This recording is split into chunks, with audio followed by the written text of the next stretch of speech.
Audio Jungle.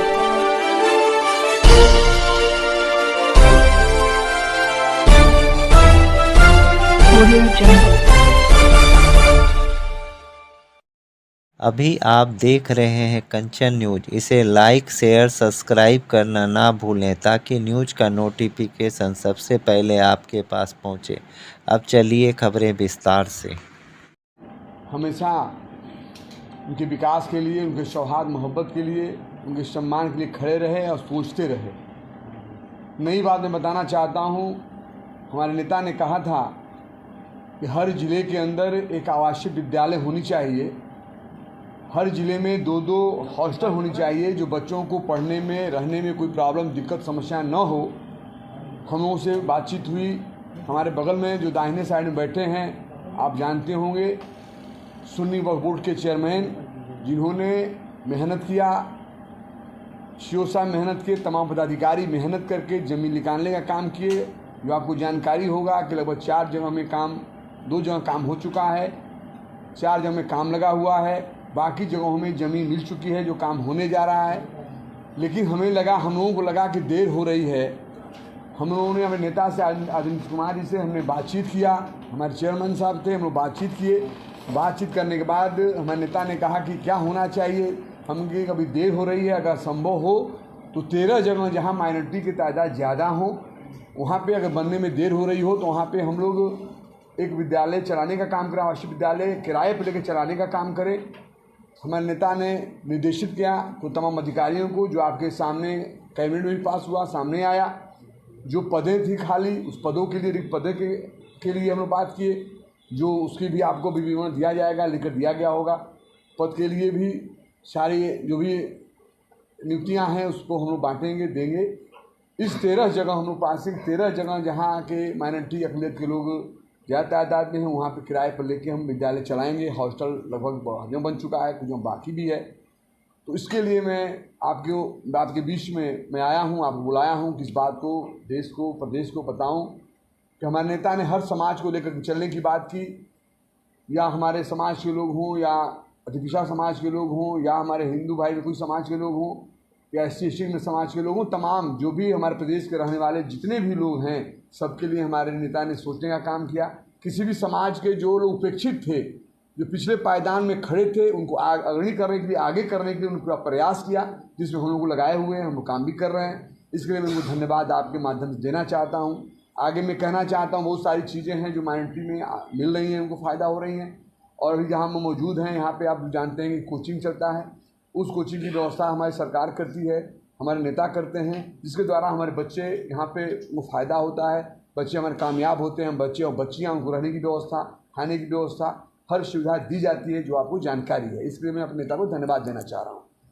आने वाले दिनों में मैं कहना चाहूँगा अपने समाज से, हमारे समाज के लोगों को समझना पड़ेगा, सोचना पड़ेगा हमारा नेता कौन है, कौन रहबर है जो हमारी बात को रख रहा है, हमारे बारे में सोच रहा है। सबसे बड़ी चीज़ हमारे नेता में, आदरणीय कुमार जी में, जितने भी लोग हैं बुजुर्ग, जितने भी हर समाज में समय समय पैदा हुए महापुरुष लोग, उनकी बातों को लेकर चलने की बात करते हैं।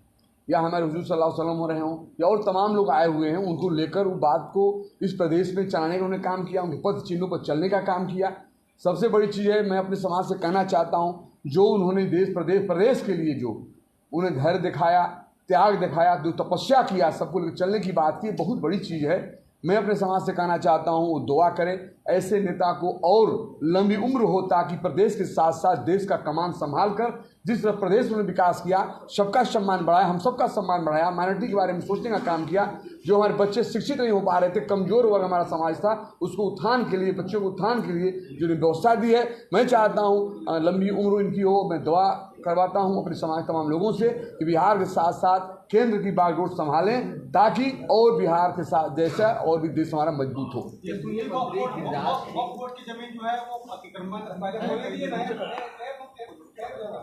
बोलिए सर, पहले अपनी बात कर लीजिए, आप पूरी बात करें, हम बताएं।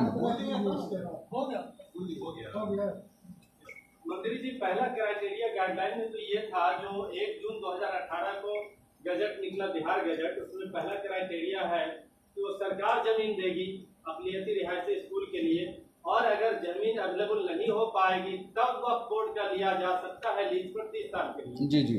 तो सरकार जमीन अपने से क्यों नहीं दे रही, जैसा कि Karpoori hostel, Karpoori school, Karpoori residential school के लिए दिया जा रहा है और दलित स्कूल के लिए दिया जा रहा है, माइनॉरिटी के लिए ऐसा प्रोविजन क्यों नहीं हो रहा? देखिए, उसी को लेकर हम लोगों ने 13 स्कूल जो नहीं बन पाया था, 13 जगह किराए पर हम लोग चलाने का काम कर रहे हैं। इस पर भी बैठ कर बात होगी। अगर ज़मीन नहीं मिलेगा, सही में अगर विवाद होगा, ज़मीन नहीं मिल पाएगी तो हम उस पर कार्रवाई करेंगे, काम करेंगे। जो सिया बोर्ड, जो वक्फ बोर्ड की जमीन है, जी जी, वो कई जगह पर अतिक्रमण खबरें आई। जी जी। क्या वहाँ जो प्रपोजल था, मॉल बनेंगे, शॉपिंग कॉम्प्लेक्स बनेंगे, उसके लिए हम लोग, हमारे चेयरमैन साहब, दोनों चेयरमैन साहब लगे हुए हैं। हम लोग काम भी उस पर कर रहे हैं। कई जगह तो मैं खुद गया था। हमारे चेयरमैन साहब जो बैठे हैं राइट साइड में, उनको लेकर गए थे, मैं गया भी था। जो अतिक्रमण का मामला है, कई जगह जिलाधिकारी से बात किया हूँ, थाने बात किया हूँ। तो निश्चित तौर पर ये आपका कहना मैं मानता हूँ, कहीं ऐसी मामला हैं, लेकिन हम लोग लगे हैं कि जल्द से जल्द उसको हम लोग कामयाबी मिले और वहाँ पे हम लोग उस काम को आगे बढ़ाएं। केंद्रीय मंत्री गिरिराज सिंह लगातार कहते हैं मदरसों की जांच होनी चाहिए। लगता है कि गलत शिक्षा दी जा रही है कई तरह की। देखिए, उनकी ये नई बात नहीं है। उनको, उन लोगों को या उन लोगों को कोई काम तो करना नहीं है, कोई काम से मतलब नहीं। आप भी जानते हैं, मैं भी जानता हूँ। ये नई बात नहीं बोल रहा है, लोग बराबर बोलता रहता है। तो मैं तो बराबर कहता हूँ, चैलेंज करता हूँ कि ऐसी बात आप जांच करा लो ना। आप मदरसा के बारे में आप जानो, मदरसा के कितने उलेमाओं ने इस देश की कुर्बानियाँ दी हैं, वो जाने। लेकिन वो जो बात बोलते हैं, मुंह से बोलते हैं, इसलिए बोलते हैं कि कहीं ना कहीं डाइवर्ट करना चाहते हैं, आपसी भाईचारा बिगाड़ना चाहते हैं। उसी पर वो राजनीति खड़ा उनका है, कोई काम से लेना देना नहीं है। जो आप व्यक्ति का नाम ले रहे हैं, वो आज नई बात नहीं है। कई सालों से मैं सुनता हूँ, यही बात बोल बोल के आते रहते हैं। मेरे कहने का मतलब है, मैं उनसे चैलेंज करता हूँ कि अगर है ताकत को मंच पे चढ़ने के बाद काम किया, बात करो ना। काम गिना लो, आपने कितना काम किया है। ये सब क्या बात करते हो भाई? माफ फैलाने क्यों बात करते हो? मदरसा मठ क्या मतलब आपसे भाई? ये जो मठ हो या मदरसा हो, अगर सही माने मदरसा सही होगा, उसमें बच्चे निकलते हैं तो देश दुनिया के मरने का काम करते हैं, जो इनका इतिहास रहा है।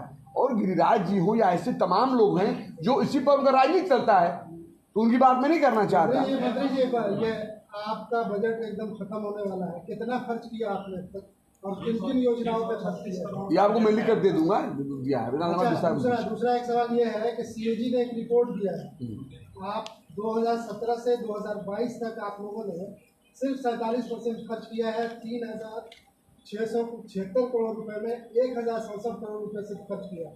ये कौन सी नीतीश कुमार की मुसलमानों की मसीहाई है जो 47% आप 5 साल में खर्च किए? सीएजी की रिपोर्ट है, आपने 5 साल में 47% खर्च किया।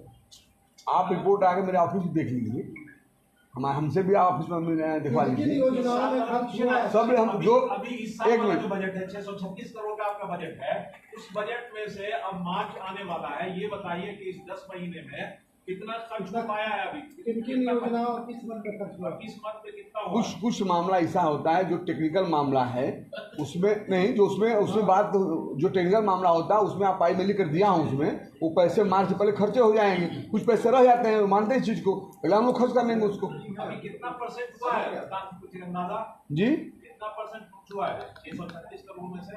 लगभग 40% खर्च हुआ, ज़्यादा खर्च हुआ है, 40%, ज़्यादा खर्च हुआ है। 3 महीने में 60% खर्च हो जाएगा। जी हाँ, काम में तो नहीं खर्च होगा। मंत्री जी, आवासीय विद्यालय में पढ़ाने का काम कब तक शुरू कर दिया जाएगा? 2 सालों से नहीं 2 साल नहीं, अभी विद्यालय का निर्माण हो रही है। अभी मैं बता रहा हूँ। अभी हेलो, सुनिए, बोलिए, क्या बोल रहे हैं फिर से एक बार? पढ़ाने का काम कब तक शुरू किया जाएगा? 2024 से।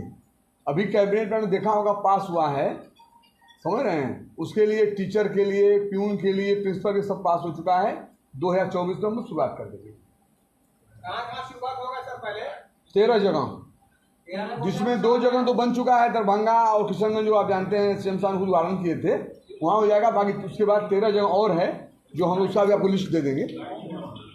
मंत्री जी, आपका डिपार्टमेंट तो ठीक भी कर रहा है अगर कुछ काम, जैसा आप बता रहे हैं। जी जी। लेकिन आप ही की डिपार्टमेंट से लगा हुआ उर्दू आबादी, जो 2.5 करोड़ की आबादी है, उसके साथ अभी बीपीएससी में एक मामला हुआ। पहला से 5वें दर्जे तक और फिर 11 से 12वें दर्जे तक उर्दू क्लासेस नहीं होंगे, ये एजुकेशन डिपार्टमेंट ने रूटीन जारी करके क्लियर कर दिया। इसको आप किस तरह देखेंगे? मुसलमान बहुत गुस्सा है पूरे बिहार में, और आप लोग हुकूमत की सिर्फ वाहवाही कर रहे हैं। नहीं, ये बात जो आपने कहा, इसमें हमारे माननीय मंत्री से बात भी हुई थी। इसमें हम बात करते हैं, जो सीएम साहब के भी नारे हम रखेंगे, जो आपकी जानकारी जो दे रहे हैं, ये जानकारी की भी बैठ हम बात करते हैं, तो इसमें भी हम लोग चाहेंगे, इस पर जो आप कह रहे हैं, इस पर बात करके हम उसको चालू कराएं हम। ठीक है। न्यू अपडेट के लिए देखते रहिए कंचन न्यूज।